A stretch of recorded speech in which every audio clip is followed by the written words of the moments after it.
Welcome to episode 2 of season 2 of the Fantasy Trail. I'm Matt. JT here. Mike Scarano, a.k.a. the Donald. Let's go. All right. What a very interesting week this was. Some might say interesting. Some might say painful. It depends on whether it's in our league or not. One of the more interesting things that I would look at is it did start off with quite a shock with the Chiefs beating the Patriots like that. You know, it's funny. It's just that I went to bed and I turned the game off at the half just because I went to bed. It's kind of expecting New England to pull out a win. I wake up to figure they got rolled in the second half, and that kind of was what changed the weekend a little bit. I didn't expect the Rams to be good. Just a couple surprises that I wasn't expecting. That's all. But were the Rams actually good, or were the Colts just that bad? I think the Colts were that bad, and I'm going to reserve some of this for a future hot take, but I have an opinion about that. Not today, though. Thank you. A future hot take. For a future hot take. Well, I'm going to say this. Without Andrew Luck, their team is completely anemic. I mean, I want you to remember, Andrew Luck is the guy who brought that team, who is quite frankly just as bad as they are right now, to an AFC championship. Yet he still has his doubters. You're spending all your future hot take cachet right now. No, I don't. Oh, no. I think that wasn't a hot take. That was just the truth. I have a real hot take on this one, but I'm going to hold off on this one. I'll have signs and stuff like this, little theatrics. Hey, Tamala, overall, though, I will say that in our league, there was some of the lowest scores I can ever remember. There was some very weird games. A lot of big names did not perform. You had a couple big performances, but I can never remember ever looking at a league week where we had, what was it, 4 teams that were below 70? I mean, but JT, let's just take Antonio Brown out of let's pretend he's an anomaly, and let's just start looking at the top of the draft, and let's actually start seeing where these guys are. I mean, David Johnson goes out. Le'Veon Bell laid an egg. We have Odell not playing. I'm trying to just think of whoever. Murray, not a particularly great game. Run my memory here. Freeman didn't play fantastic. Freeman didn't play. Okay, yes. Melvin Gordon was okay. But this goes back to the preseason. I mean, week 1 is. I guess McCoy had a good game too. My bad. It's a preseason game. I mean, they're just getting into football shape. They don't play during the preseason. Warm-up game. Okay. Yeah, I mean, I guess it's just I think that always happens every year, and I still can't remember as many low scores as I saw this week. I mean, there was very few matchups that were close. Honestly, mine was probably the only one that was even in the ballpark. Yeah, and I mean, honestly, I see our big scores being led by their defenses. Yeah, that was what I was going to say as well. The Rams defense, particularly. Jags D was the other one. Defense, yeah. Yeah. I mean, I'm looking at the disparity here. We have a 45, a 40, a 50, a 35, a 55, and then Scarano, your close matchup was almost 10. Yeah, and it was 10. So like, it's still 10. That's crazy. I have a solid L here. That is a have and have not, and I know there's a lot of factors that are going to go into it, but that is crazy to think of that being that much mess. But honestly, I think part of that has to do with both the Dolphins and the Bucs not playing. Those absolutely, both absolutely. So that should pay off in the future. I mean, what I'm going to say is in looking at it, I actually think that the NFL did make the right decision here in just making this the bye week, as opposed to trying to relocate the game, which is what they've done in the past. I think you just made the right call. Just let it wait. I know they have to play 16 games in a row, but again, any preseason injury that you might have, you gave them an extra week. Yeah, it seems pretty darn selfish to be expecting them to play that just for fantasy purposes. So, but honestly, I think they should add. Each team should have at least 3 bye weeks. 3 bye weeks? This season's long enough. Are you kidding me? Take away 2 preseason games then. Why? What happens in February? They used to have a double bye week in the mid-'90s. That got the Knicks, man.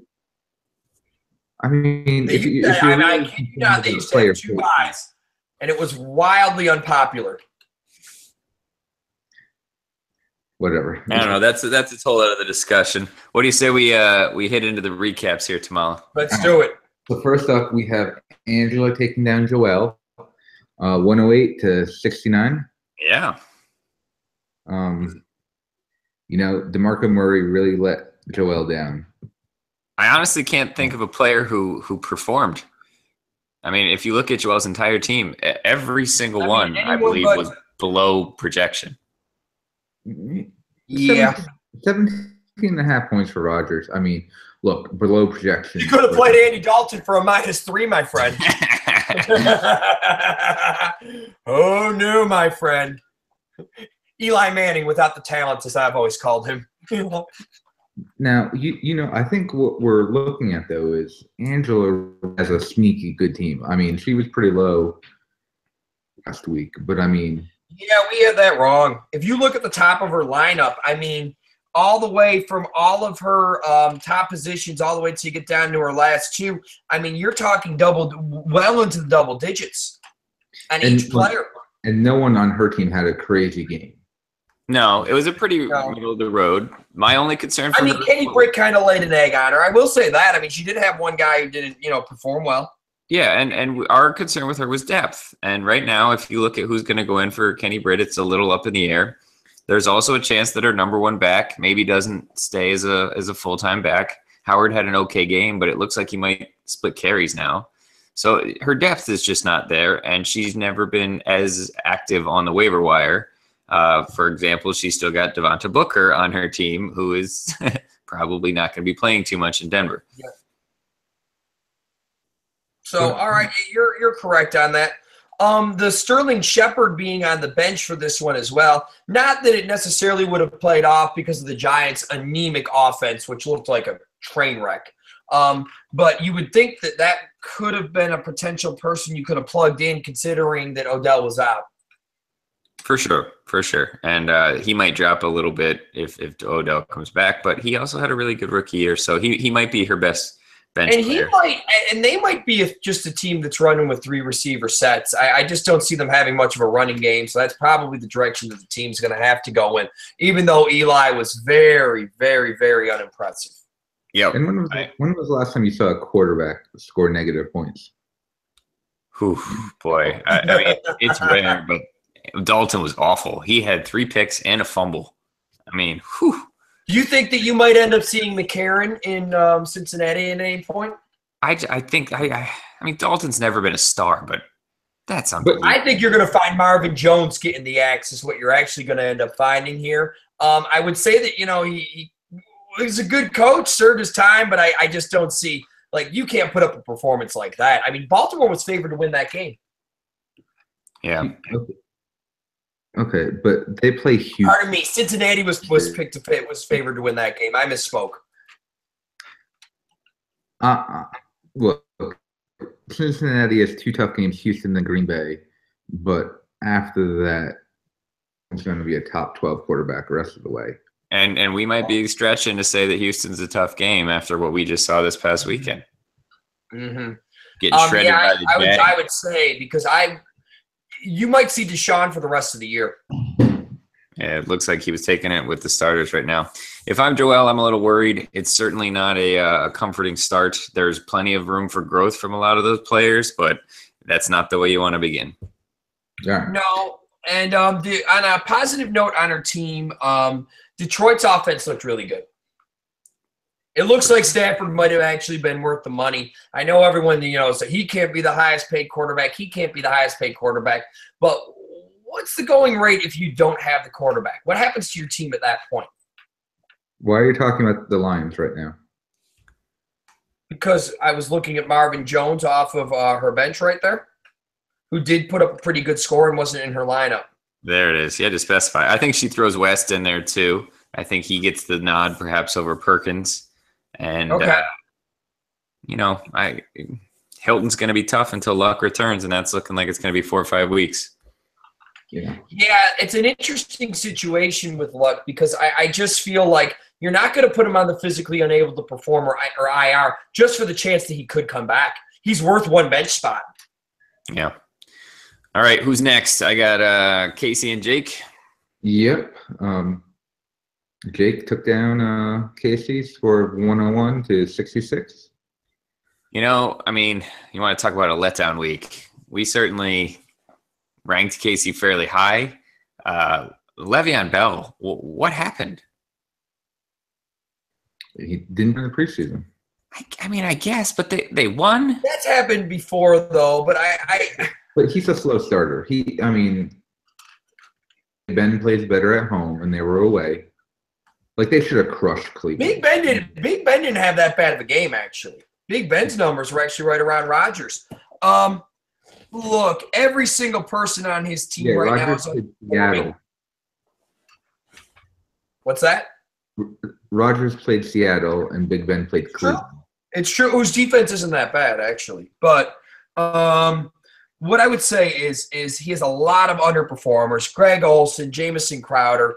I guess Demarius put up a decent one. It's from top to bottom. There's nobody who stands out and does that well. Although Christian McCaffrey looked pretty good.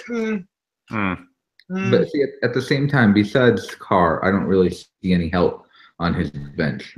Well, I think Devonta Parker could be some help for sure. I think you could replace Sanu with him fairly easily, or Crowder even. And Carr's a big upgrade. I don't think he'll make the mistake of putting Palmer in there again. Palmer looked let's say he really went bad with last Witten year. instead of Olsen, which is an interesting one as well. But the only reason he would do that is because he's a homer. Yeah. That's less likely. He'll get Snead back eventually too. Listen, I would not be happy if I were him, but Bell will do better. You give Bell 20, you give Carr 20, and he's looking at 35 more points and possibly a win. Crowder's not going to ever score below 1 usually. I'm not writing him off.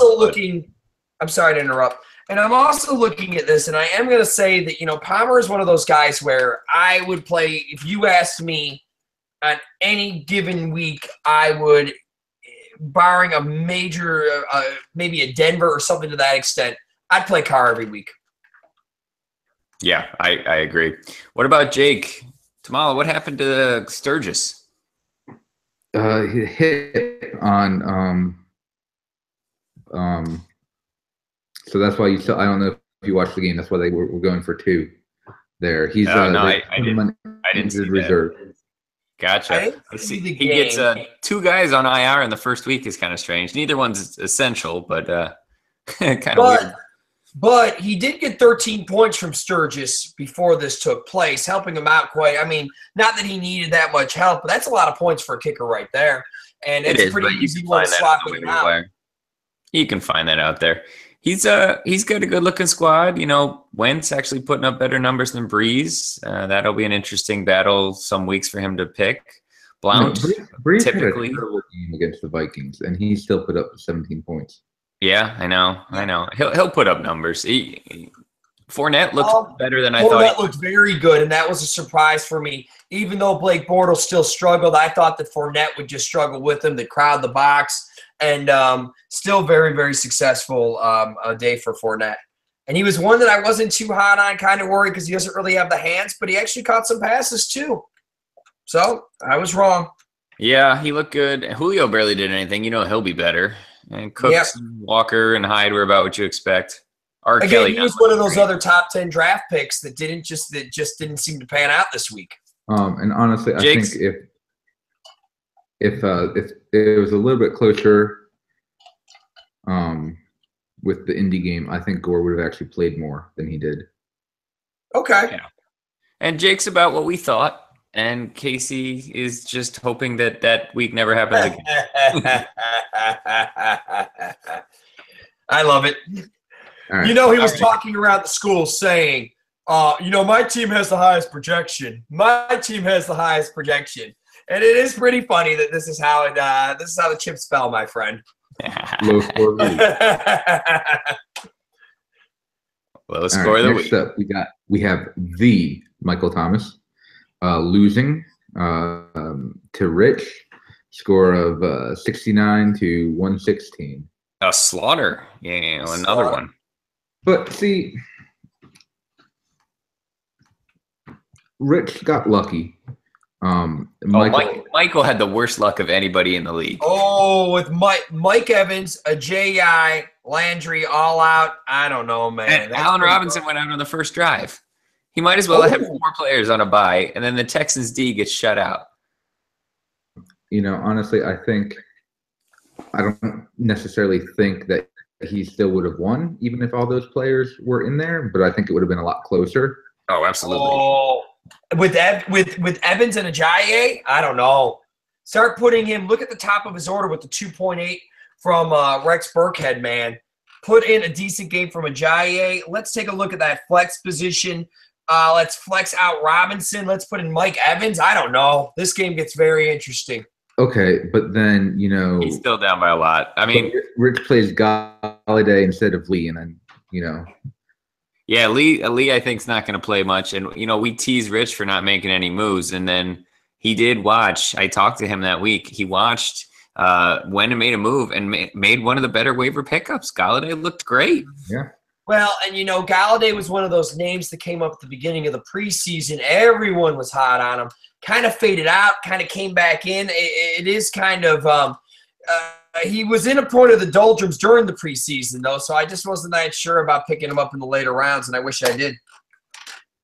And honestly, he picked up Jeremy Hill, too, and I think that was a sneaky good pickup. Game flow of a mute point for week 1, but honestly, I think how they use him compared to Mixon is interesting for right now. Yeah. What's crazy when you look at Rich's squad putting up a good score is that it's really just 2 players. It was 2 guys. That's all it takes is 2 good games, and the rest just have to be serviceable. And he's going to get a better week next week, because you imagine he'll make some changes in there. Yeah, and I don't know, his team's definitely better than we thought. But Stafford won't have as good of a week. I mean, I don't know. There's one that I'm drinking the Kool-Aid on, guys. Sorry. Probably not as good, but he's one of the ones who gets his money in leagues. He makes up for it by 7 on his legs. But again, no, literally, this was his best week ever. Okay. And then I had him last week. Okay. He's frustrating. Oh, he's definitely frustrating. He used to be my horse. Yeah. All right, what's next? We got Brian putting up a good score, a good 95, but still getting crushed by his brother Colin. And as Rachel informed us, having Odell in when thankfully it didn't matter, and I'm sure he wouldn't have really stressed over it considering what Colin was doing, but that sucks to be in a spot with no service.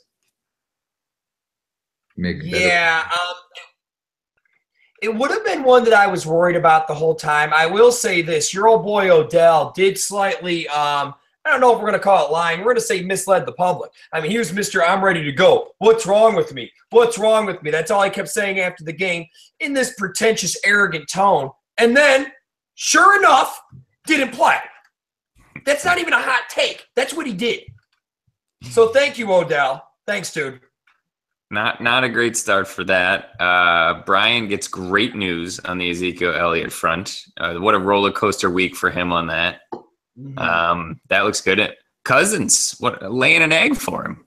Yeah, but, okay. So Cousins didn't look great beginning last year either. He started very slow. He's a slow start. He'll get better. It's true. He had a 5,000-yard season last year. I am surprised he doesn't have a backup, and I'm wondering if that's a move he's going to make this week. Okay. He does have that Cup guy from the Rams, though, who had, again, this is against the Colts. It was 80 degrees. It was Los Angeles. It's not in Seattle when the rain's coming sideways when it's 36 degrees. But that Cooper Cup, very, very, very impressive. And so we talked about how Michael got super screwed because of the hurricane move in the game. And we thought Colin would take a hit because you looked at it and you went, oh, no, he loses Jameis Winston. And what does he get but the game of Sam Bradford's career? I just never – if you would have told me day one that Sam Bradford would have thrown over 300 yards, I mean, I wrote him off years ago, with the draft hype and everything like that. And I just thought he was always a China doll too, and he must have served you well, real well in Philadelphia, Tamala. They did have all facets of their game looking good. They were good on defense. Their running game with Delvin Cook looked incredible. Their receiving squad with Diggs and Thielen and Kyle Rudolph, as always. I just can't believe it, but it looks like the Vikings are hitting on all cylinders right now. Yeah, and they looked like that last year too, and then they got everybody hurt. They lost like 13 guys to IR last year. Mm-hmm. You know, that's something we always. Well, Bradford did not look that good. Not like this, man. Eifert was a little bit of a letdown, but otherwise he was double digits, or 9.9, but double digits from every single player on his team. He had 2 of the best 3 defenses in the league. I mean, holy moly, that's what a great start. He had the Jags, and yeah, that's huge. And also, CJ on the bench actually had some production as well, making him continue to look really good because, I mean, CJ Anderson's one of those guys who has burned me in the past, so I can never, ever, ever take him again. But if he can pan out to be the number 1 guy in Denver, that's actually a pretty valuable pickup. Yeah, that's a non-super discouraging loss for Brian because every single team in the league would have lost to Colin, and you know he'll get Odell back in there. But for Colin, what a start! Yeah, I will say if I was Colin, I would definitely try and sell high and Gurley though. Yeah, that would require a trade. Depends on what he's looking for, but for sure. All right, what's next, Kamala? Scarano, do you want to talk about the next game? All right, sure. Beat by my family again. This is seems to be every year. Her and I play each other at the beginning. I call shenanigans on this, by the way, by our commissioner, just to make things very, very clear. Here's the thing. My flex position's laid an egg. The fact that Brandon Marshall got the 1.5 points with Odell Beckham being out, and the completely anemic, inept Giants defense. Giants offense. I just never, ever, ever pictured it to be that bad. Besides those 2 players sitting on my flex positions, I also, again, not smart here, had Gillislee and Riddick on my bench. If you look at my bench, if you look at my top 4 bench players, I mean, we're really talking quite a few points just sitting there. I am going to say this though, with Gillislee and everything that goes on in New England, you cannot be too dependent on a Bill Belichick running back. He switches them up. He has them in completely different. In future weeks, is Gillislee a play? Yes, he probably is. Is Riddick possibly a play? He possibly is. Matthews possibly a play? He possibly is. But it just didn't go that well. But again, looking at Haley, she had some solid points on her bench as well. So this was really close going into last night. I mean, yes. If Thielen doesn't have the game of his life, I didn't realize it was this close. He really went off. Very close.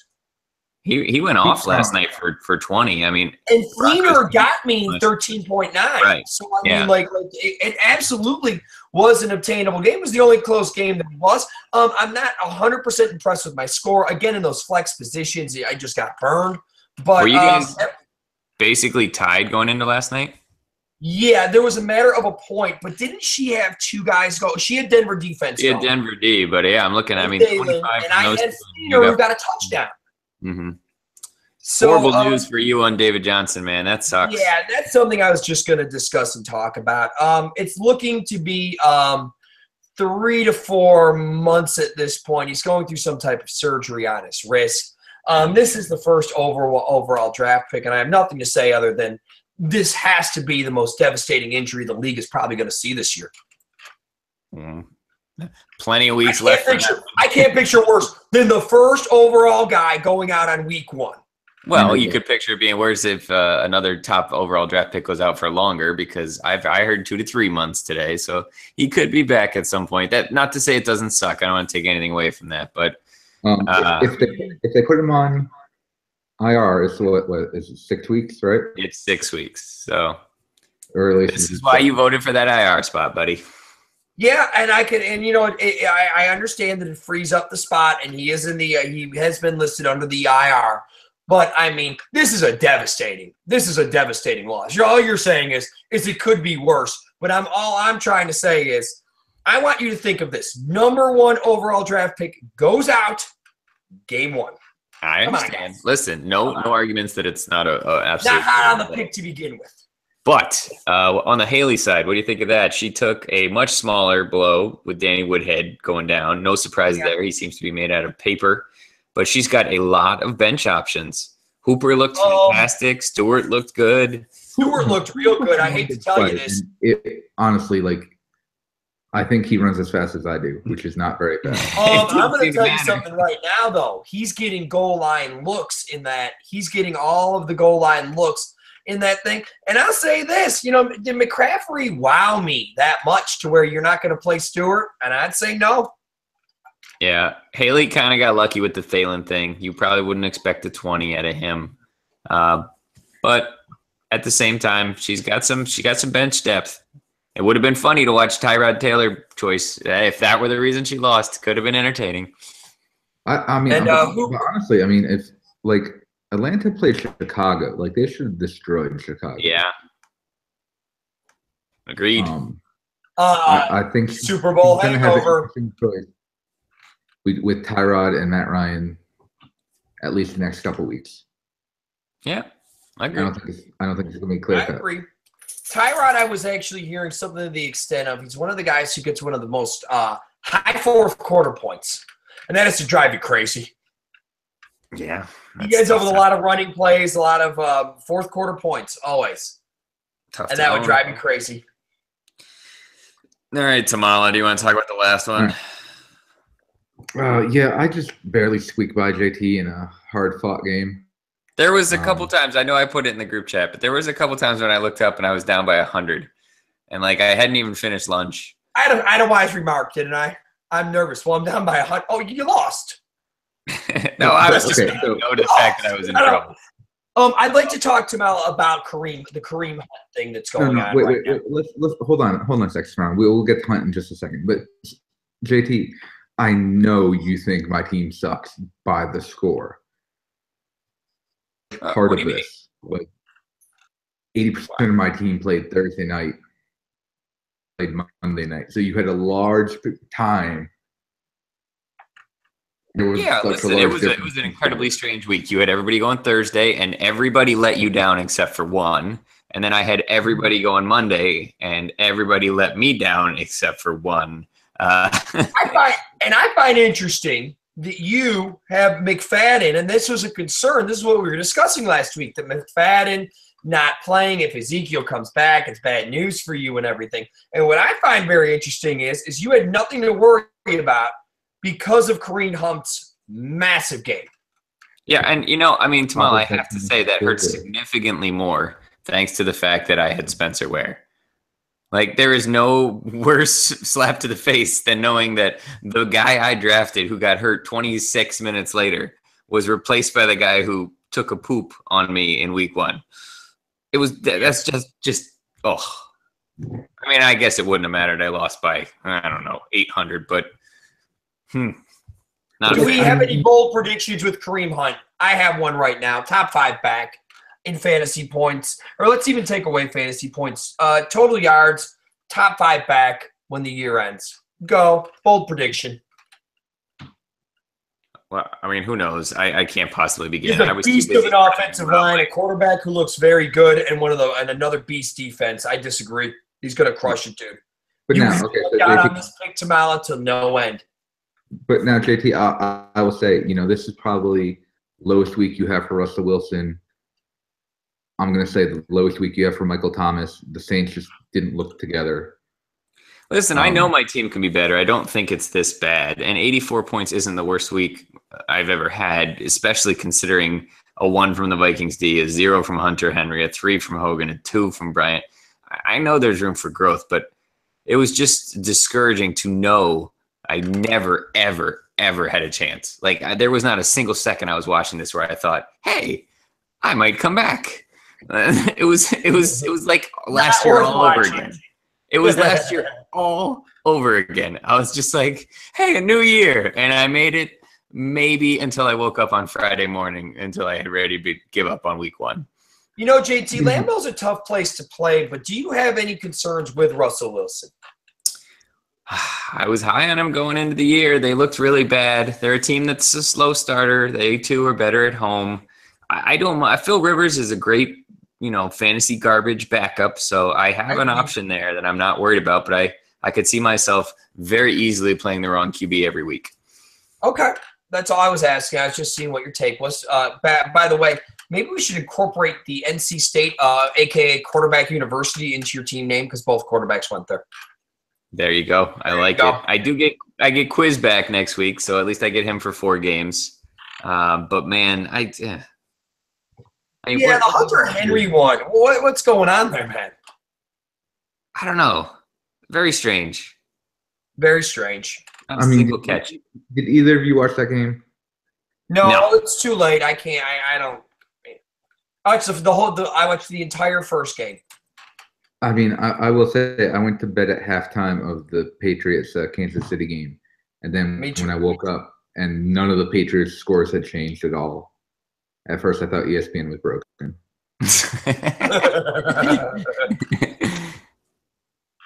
You guys ready for some rankings? Excellent, sir. Let's do some rankings, sandbag. Sure this works, and then I'm gonna do. Look at this. Oh, I like this. I like this. Production value on the rise. All right, now, guys, I can't see the hangout, so if you guys notice anything's not looking right, just let me know. I think it looks good. Let's rock and roll. All right. Hey, look, speaking of looking good, look who's in last place. All right, let's just take a quick look here. They've got to be in last place just because of this low score. I see spots where this team could improve. The general Cincinnati thing with Gio Bernard, maybe. Every single performance he had was underwhelming, and nobody had an overwhelming performance. And I think that every single player on his starting squad here could do better. I think there's two things worth mentioning here. Number one, this is Casey, in case anybody's not paying attention. And he probably needed a little bit of a ego deflation after his little peacocking with the top projected score. But number two, not paying the money, and it goes further than that. Tamala, do you want to remind the crew, in case we got anybody new watching, how we're doing their rankings this year? Okay, so we each rank individually, and we're actually going to show you this at the end. And then we take a composite score of the 3, and then we put those in order based on those scores. And we're actually going to compare them to last week to see who had the biggest jump in the week and who had the biggest drop. Now, I will Casey here. He had teams playing known for their defense, Cleveland not known for their defense, San Francisco not known for their defense, and Chicago. I would expect much higher scores across the board. Like I said, this is a bottom number. And listen, he's at Team 12. He has nowhere else to go but up. Yeah, that week sucks, but I don't know. This could change. This is just good for him. He needs this. Best of luck to you, my friend. All right. Joelle is next. Like we said earlier, Marco. DeMarco really hurt her, and her skill position, wide receiver, flex positions. She's very wide receiver heavy in her flex spot, and no one really giving her a solid score except for Cobb. She's got West to throw in to help balance that out a little bit, but this team is in trouble without some help on the waiver wire. I know that we were teasing Rich about that, but she's not always been fantastic about it either. She certainly tries and she makes moves, but either she doesn't get the claim in time, or sometimes she isn't necessarily grabbing the right guy, because it's really hard when you're not a huge fan of the league to pick up guys, especially early in the year. I'll tell you what, if to really just be honest with this one, what would really help her team would just be an Andrew Luck return would be everything for her. Yeah, that'd be real big, huge receiver. Just to fill in that number one receiver position, because it's everything. Because make Hilton your number one guy here, and the 5 2/10. And I understand other people lay eggs, but that's a tough one now. And what's going on with the Colts right now? If Luck doesn't return this year, I could see that team going another 0-16 this year. But you know what? Green Bay won't play Seattle. They're worse than the Jets any day of the week. Everyone was saying the Jets were going to be the worst team, and this one isn't even close. Yeah, you're right, Tamala. That'll help a lot for her. And both Cobb and Rodgers could have, they didn't do horribly, but they could put up a little more when they're not going against such a stout defense. But I think what Joelle really needs, she needs one player to go off each week to really give her that bump to get her the victory. Yeah, and she didn't have that at all. Oh, I know this team. All right, JT, let's just have a quick talk here. The Hunter Henry was tough, though. But the Delvin Cook being on your benches or being on your flex position as a running spot, very, very, very bright. That's a bright sign on your team, JT. I understand that your Rivers doesn't do too well. I don't think you're really a bad team. The Vikings D thing. Yeah, I don't hate my team. I think running backs are going to look good this week with Gordon, Cook, and Jaquiz, and I only get that for 4 weeks, but that'll be fine. Martavis was a letdown. I'm expecting a little more from him, I hope. And Michael Thomas was a big letdown on top of Russell Wilson being a no-show. Yeah. Hogan was kind of a flyer anyways, and clearly that didn't work out. But I'm going to be trying to see a lot of potential here, JT, and I like the Martavius one. I just think that I don't know how many more times you're going to see Antonio Brown get 170 yards. Yeah, well, I'll tell you what. Just say, like, listen, we're putting 2 guys on him. We're giving him one up front and one over the top, and it'll open things up for Martavius and maybe even Bell over on Casey's side. I'm going to do my best to try and hit the waiver wire and take advantage of the fact that I got bombed. That's the only good thing about losing week 1 is that you're only down 1 game and you hopefully get some help coming quick. No, that's not how the waiver wire works this year.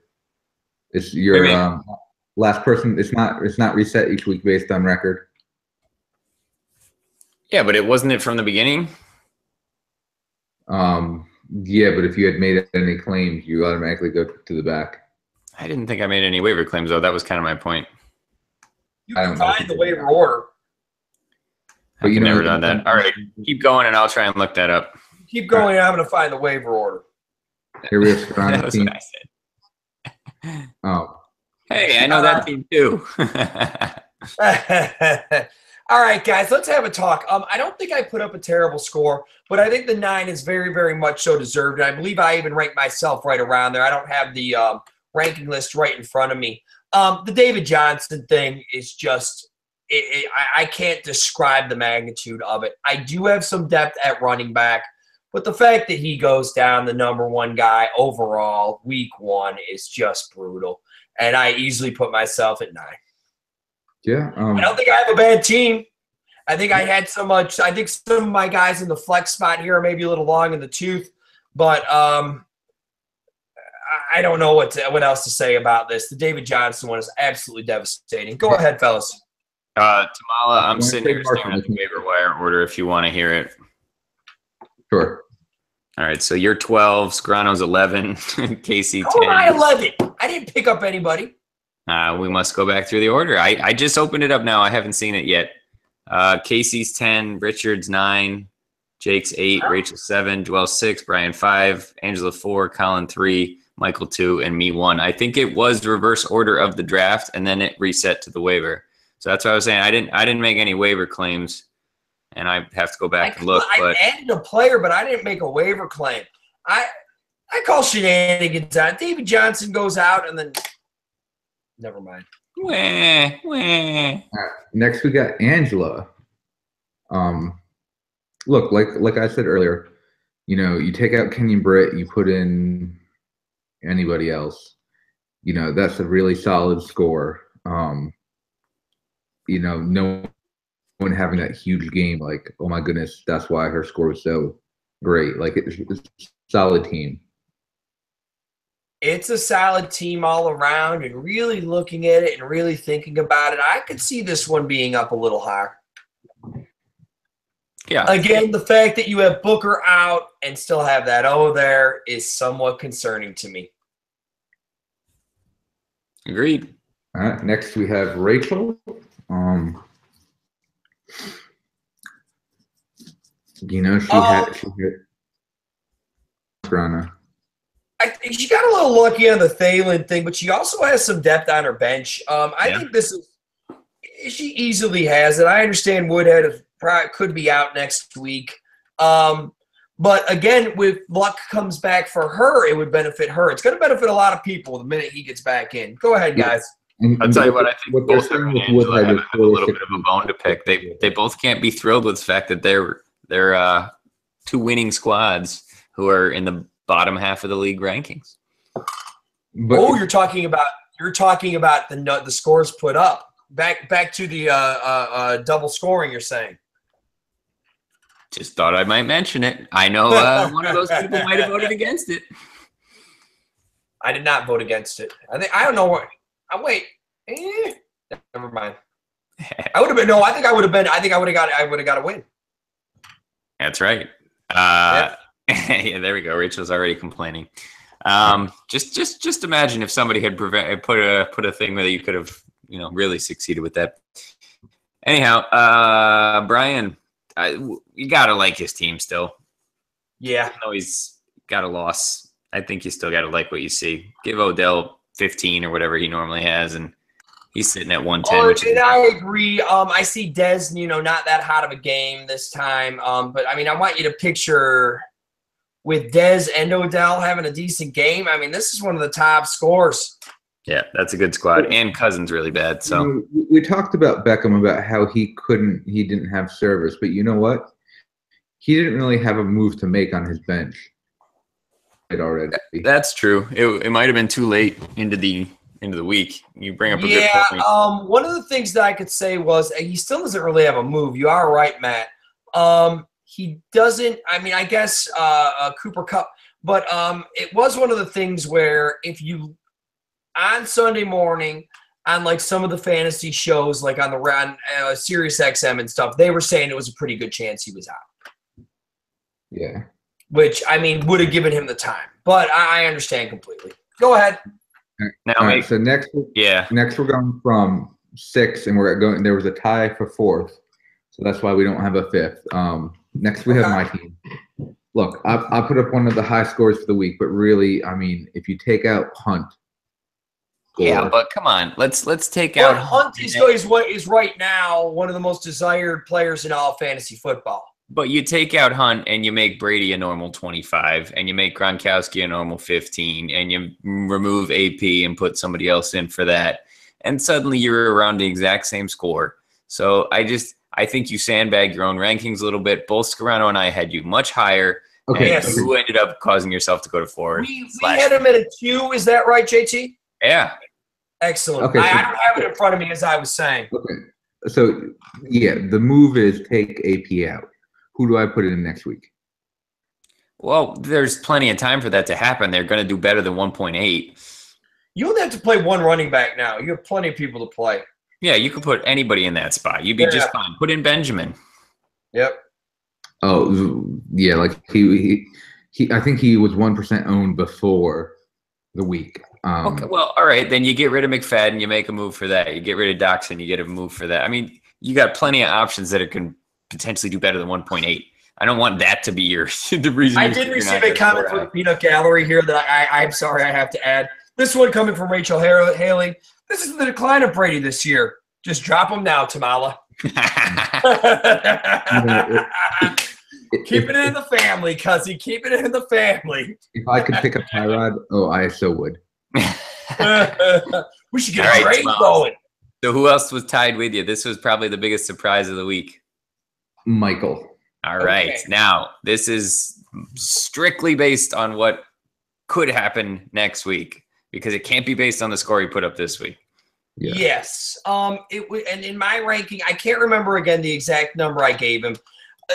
Ajayi and Evans both being out. I mean, his first 2 picks were out.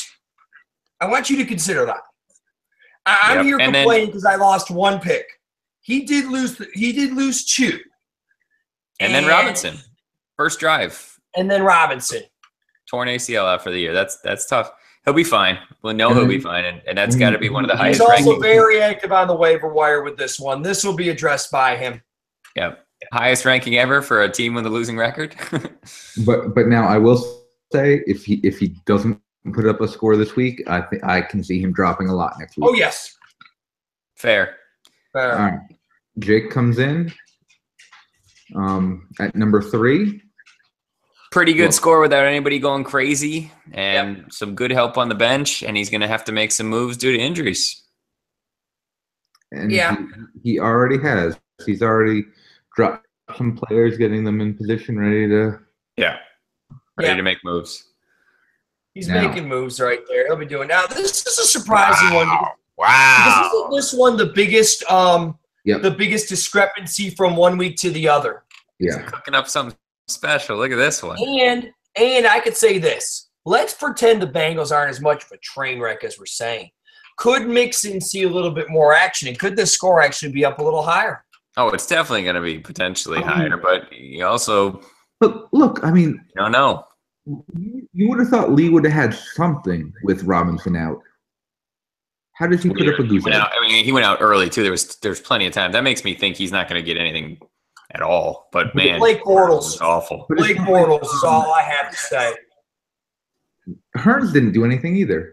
I know he only He had 125 yards. Bortles, I believe, threw for I want to say it was like 123 or 127 yards. Man, Yep. It's a nightmare there, and it's just weird that they draft. They go so high in the draft for a quarterback, and this is what they end up with, man. Well, But good for Galladay Rich. on the bench, huge, Rich is the anti-Casey. And and with with the potential of Colin- Luck coming back, I would actually say this: the minute Luck comes back, get a trade going. Go ahead, guys. All right, and Colin, who, by the way, just to be clear to the viewership, we did invite both Rich and Colin on tonight. They were both unable to make it, unfortunately, but we wanted to make sure that the invitation was extended. Damn, that's a nice opening week. And I mean, I don't know what exactly he's going to do at tight end. But again, that's under the assumption that the Bengals are just going to be this train wreck. Let's pretend they get it together a little bit. Yeah, I think it's going to be a tough season for them, but let us pretend they get it together. They came in being favored in this game. Yeah, but I think also very touchdown dependent. Good player though. Nobody where you're like sitting there going, I would never want to play him. So, but he's touchdown dependent, and right now all their weapons are healthy. Yeah, I believe that's a definitely a distinct possibility. But I mean, tight end is one of those positions that if you don't take it very early on, this is basically what you get. and if his biggest worry is which tight end to play, oh gosh, I think he'll be all right. Yeah. All right, so for those of you who are wondering, this is you can see our individual rankings. JT sandbagged it and ranked himself last. Oh yeah, Not calling the kettle black very- right there, my friend. Not even close. Let's I'm go. 3 Let's ranks off. immediately go to the bottom. These all don't matter. Let's go to the bottom here. We have a 1, a 3, and an 8. That's sandbagging. Yeah, nothing else is more than 3 apart except for you, who's 7 apart. Hey, Haley, just so you noticed, I ranked you ahead of.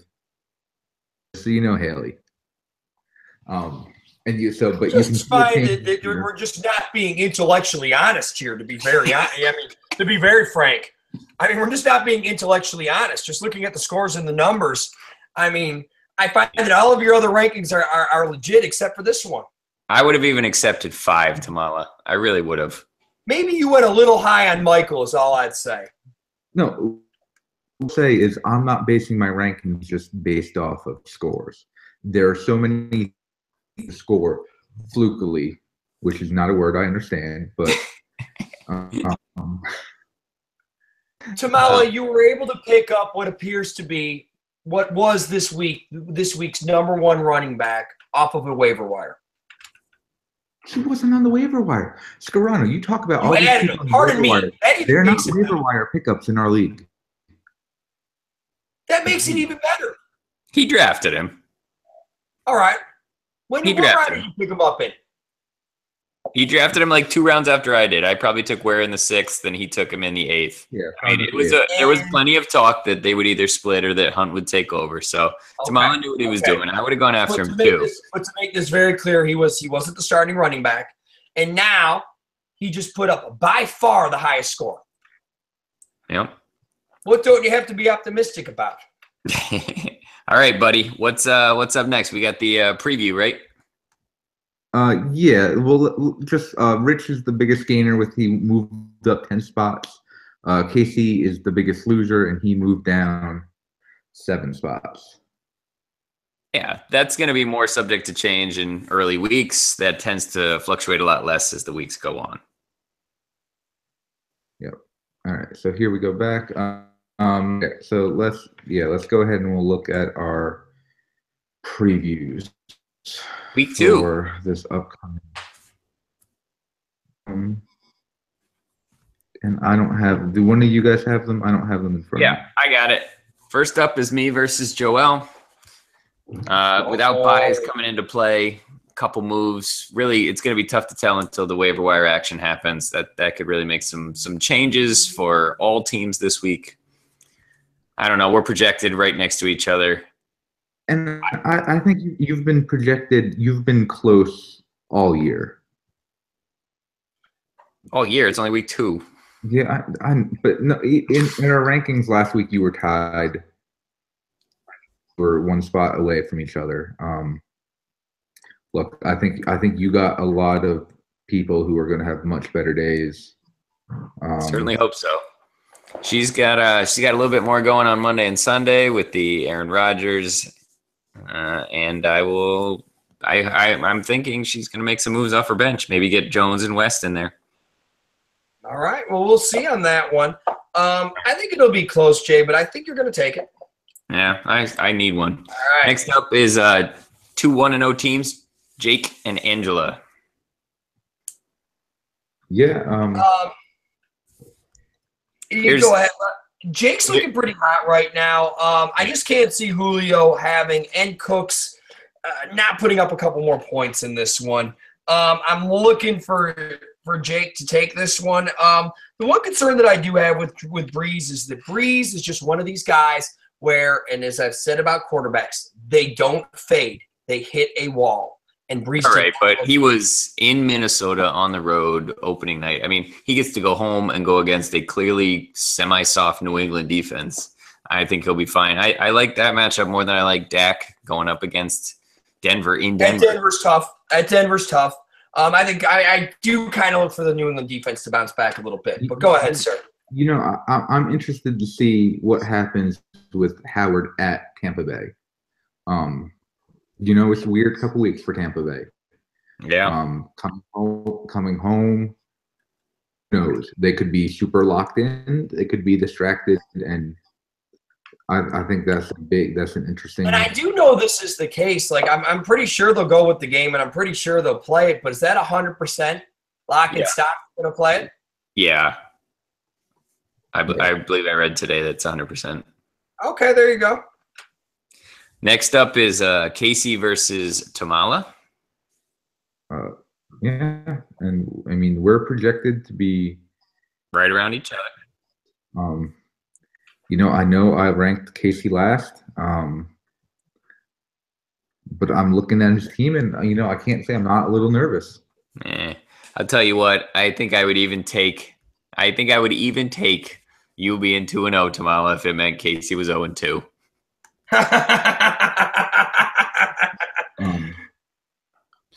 My Eagles defense against Kansas City, though, I don't know.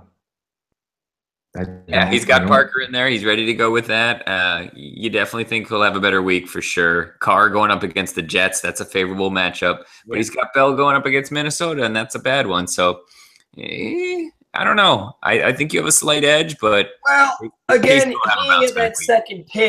being at that second pick, it's similar to my pick, which is if Le'Veon doesn't really put out, you put a lot of eggs in that basket. Yeah. All right. Next up is Brian versus the Michael Thomas, and Michael gets the whole squad back. Yeah, I look for Michael to have a really good bounce back week here. I'm not predicting wins or anything like that, but the fact that, you know, to be out your first 2 picks is pretty rough, and you're going to have them right, but you're going to have both of them back right here. I'm looking for Michael to really, really bounce back. But you have to keep in mind that Brian does have Odell coming back, most likely. But please don't listen to him on that one. I like both these teams. I think they're both good squads. It's strange that I'm looking at these two teams and neither one of them has a win. Clearly that changes after this week. Cool. Next matchup is Rachel at Rich. 2 1-0 teams as well. Rachel's replacing Woodhead. I don't know if Rich made more than a move than what he did. He already made the move of Galladay out and lead to the bench. So he's certainly active, putting up 100 and whatever points certainly helps. Remember that we shouldn't go by the predictive score here because she still has Woodhead in as a 0. Agreed. But Rich made a couple moves. He's already taken out Mixon and put in Deshaun Jackson. And so let's say she puts in Stewart, I'm assuming, or perhaps Hooper. Well, no, not that. Yeah, probably not Hooper, but yeah, listen, I'm not worried about projections. I'm just looking at squads and I don't know. A couple good defenses both quarterbacks are going against. We saw Green Bay do well last week, and we know Giants they were okay. I mean, Dallas certainly didn't go crazy. Yeah, it certainly wasn't their defense. Rachel claiming to not playing Stewart, and I'm telling you, if he's getting the goal line looks, I don't. Oh wait, against the Bills, my bad. Yeah, that's all it is. Crazy ass. That's all it is. Homerism. Homer. All right, and then final matchup is Scarano going up against the top scoring squad of the league. Yeah, not good, my friend, not good. With his number one running back, Mike Gillisley. Yeah, I mean, technically, you could kind of move some little things around here, with who I have in my flex position and everything. Certainly, if I'm going to have any chance at this one with the losing of David Johnson, what's really going to have to happen is those flex position players who kind of laid an egg for me last week absolutely have to perform. Or this thing may as well be chalked up already. But you know what, Scarano? I will say, look, Roethlisberger, Minnesota, you don't like, but at least he's at home. Gillisley against Orleans, great. Pryor against the Rams, great. Fleener against New England. Fleener had a good game. Montgomery against Atlanta, you're looking good. Marshall against Detroit, you're looking good. Decker against Jacksonville. Yes. Well, I hold off on that one. Yeah, but it was their pass rush that led the way there, and I don't think they're going to be able to rush like they did last game against Mariota. Even Bengals D, that might change. Don't have any stock in my kickers and defense. Look, Houston with a rookie quarterback playing, maybe, and that's best case. Yeah. You're looking. You got some favorable matchups this week for your players. I do. It's just tough. I like that you're trying to make it so I don't lose all hope. Yeah, because with that said, I don't think Colin has any horrible matchups. None of the defenses that he's going against looked that great last week, except for maybe Seattle. And Garcon is not an integral cog to his team. Scarano, I would never be surprised if you pulled out a win, but I know you're going to be in a little rough shape for now. I'm just going to be in rough shape with this one. Any person you took, David Johnson. And all I want to say is that if you asked me, did I draft well? I'd say I did draft well. I'd say, listen, where was the big reach that I took? There wasn't one in the entire draft. So, I don't know. Hey, I think that injuries and concussions and all that have been making fantasy a lot more challenging for years. I agree. I think it's going to continue to make it less and less fun because these kinds of things are going to become so common that you're going to just have to have a bench of 40 players in order to keep enough guys. Well, I think the IR spot kind of does help that, which I suppose you're correct there. Yeah, glad we put that in. I bet more than half the league's going to have somebody in there after the first week. Yes, most definitely. All right, fellas, let's say we wrap it up with one last final segment. Before I begin my hot take today, I just want to say that if anyone ever wants to come onto the show and do a hot take because they have a strong opinion about something going on in our fantasy league or something that's going on in just fantasy or in just football in general, please just let me know and I will give you my hot take. My hot take this week is to diss out somebody who I very, very rarely diss out. I understand it's a very, very hard job to be a referee. However, I have a major problem. What they call the block in the back when the guy touched Aaron Rodgers and took back a touchdown, I'm going to throw a flag on that one. It was ridiculous. Then they ejected Frank Clark. Do you know why? For punching somebody. There was just one problem. When you watch the tape, he never punched somebody. Flag. As a matter of fact, I hate to say this, over the past 3 weeks, 3 people have been ejected for punching people who have never punched anybody. Flag. The only reason you even gave it to Rodgers is just because of your little Tom Brady rule that should have never been there from the beginning. Flag. I have one last question for you. On your way home when you watch the game, you always say, you know, I wish the refs would have thrown a whole bunch more flags because I would have enjoyed the game more. Please don't. Flag. Better yet, guys, the referees right now, they have a cute little screen that some jamoke holds that they hold up and say, hey, you don't have to go under the hood anymore. You get to watch the replay right on the field. Listen to this. All the referee needs to do is put the ball down. The game could be called from the booth, and it would move on much quicker and in much better fashion. I'm going to take this final flag with replace the reps. I'm signing off on my hot take. Thank you. Do you think there was a chance, Grano, that that was the makeup call for the craziness of that one game in Seattle with Green Bay? Even if that, you know, it is funny that you asked that. But even if that, first off, that was 2 years ago. But that's still not good, my friend. Oh, and I'm not saying it's good. That is some poor referee. Why can't it just go to the booth? What are we doing here? Why are we sticking with this? I think if it goes to the booth, you run the risk of the booth. If you go to the booth, man, you run the risk of having a flag or 2 flags or 3 flags every single play. Then stop and play differently. I'm sorry. You're saying, I mean, that game was decided by referees. It's the same argument I've heard with the strike zone. If they show where the strike zone is, then the batters won't be able to hit. They'll adjust. Everyone will adjust. Hey, Tamala, I got to ask you, what did you in your game? That was a game changer. Fumble. Yeah, that was. Look, I mean, you look at one angle, it looks like a fumble. You look at another angle, it looks like a forward pass. Right. Yeah, it was weird. Yeah. I don't blame the close calls. I just don't like ones where you're so into either protecting a quarterback or you're just so into we're having a fight, we're having someone acting aggressive. He didn't punch him. Yeah, I mean, at that point, I thought Tamala was going to be the guy out on the field holding the screen. Between being an Eagles fan and having the Philly defense on his fantasy squad, he was probably holding the screen and moving it, making it look like he fumbles. You know what was the best part about that play? That guy running into the end zone and dancing. Always enjoyable. It was interesting. I'll tell you my personal take on the call was I do actually think his arm was going forward. So I'll give credit where credit's due. All right, fellas. Guys, signing off here. Guys, don't forget to put in your waiver claims. Right to go waivers are awarded tonight. I think so, like 4:30 in the morning tomorrow. Yep. So I'll be up at 4:35 checking, and we'll see you next week. Thanks, guys. Signing off.